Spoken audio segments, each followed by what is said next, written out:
Hi, my name is Leonardo Perli with Kevin Wilson, Jack Palefko, and today we're talking about 10 Cloverfield Lane.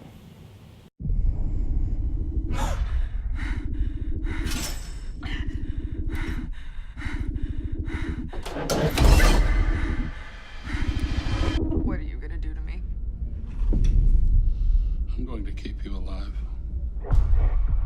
You were in an accident, and I saved your life by bringing you here. And everyone outside of here is dead. What happened to your arm? Were you trying to escape? I was trying to get in. What was that? Quiet. How do you know that this is real?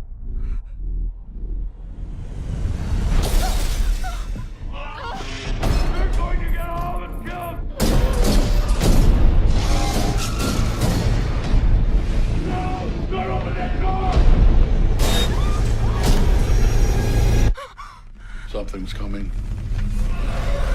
10 Cloverfield Lane, in theaters and IMAX March 11th. Tickets on sale now.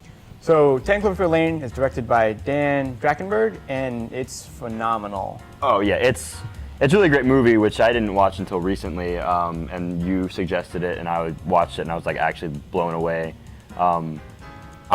how good it was. So many people told me to watch it, and yet I feel like I didn't see a lot about it, in commercials. That's the thing, is it was really quiet. He didn't really talk about it. Like JJ produced it. He was the main producer of it. Right. And he was busy with Star Wars and stuff because that was back when they were still filming Episode 7.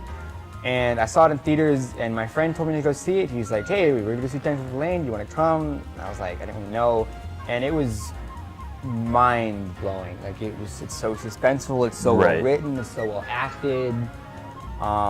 The whole writing it's set in one place, and it's just 3 people. There's 8 people total in the cast, including voiceovers, and that's all it is. And they're just dealing with being with one another. Right. Yeah. The whole plot centers around just like 3 main characters. You said there are a couple other small parts throughout it, and they're in this underground kind of cellar. Yeah. John Goodman's character has brought them there.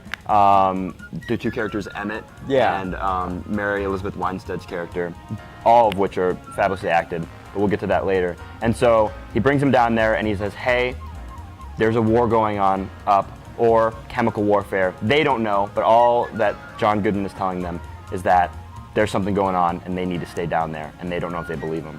So, Leo, you want to bring up the whole point of how do you write something like this? How do you make it something interesting to watch and cool to watch that takes place only in one location? What's interesting about it is the way that it starts off as kind of like cliche horror tropes, which is one of the reasons I don't want to see it. I'm not a big fan of horror movies. But it starts out with all these really cliche horror tropes, and it's interesting. Like, it's kind of captivating, but at the same time you're like, it's this guy, he brought this random girl into a bunker. Like, you're kind of following her story. You don't really know John Goodman.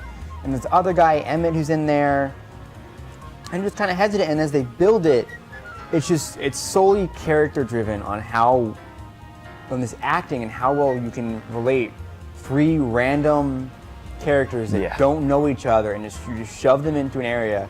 It's like the horror Breakfast Club. Yeah, that's actually a really good comparison. I guess that's kind of what it is. It's like the Breakfast Club. The Breakfast Club is way more suspenseful and better written. And John Goodman is just absolutely terrifying in some parts. Like, He's so scary. Yeah, like, because he seems like such a dad sort of type character, and like that's another thing about the way he acted it, is that like he's scary, but it's a believable kind of scary, not oh, I'm a crazy, like I'm the Joker, you don't know what I'm gonna do. Like, no, it was more of like that's my creepy neighbor who collects like taxidermy. The fear isn't from his character being like blatantly psychotic or insane.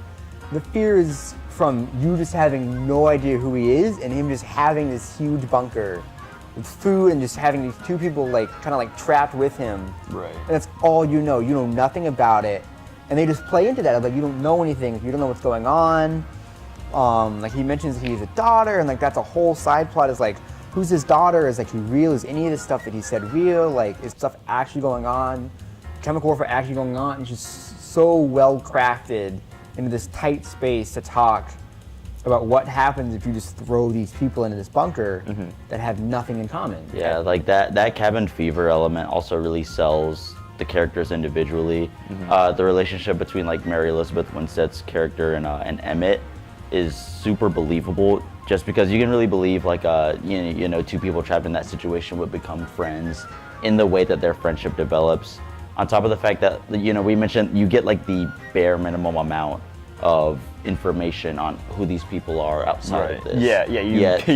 You get nothing. You get a little bit in the beginning, barely enough to even get to know who these characters are. Yet somehow when you're watching it, you're so like you're rooting for some characters the whole time, and you're like, oh gosh, please, you know, get out and be safe. Yet you don't even really know these people. That's something it does really well. It keeps that suspense element. It keeps that kind of like without giving you all the information, and it works to its benefit. Which is something that I feel like is really hard to do, is to have you like a character that you know nothing about. Because normally, like, you like a character because like you know their background, you're coming from something hard, like kind of like the Rocky story of like they're this character, they're down on the luck, and you're to watch them face all these trials to get somewhere. And that's like a big thing that you see. Is you see characters that have problems that you relate to, but there's none of that in this. You know nothing about the characters. It's just 3 characters, and you have no idea what's going on, and it's so captivating. It's a great a movie to watch with friends, because it's so like you get to kind of work along with it, and we've hit along with like the characters, and we've talked about how like the suspense is something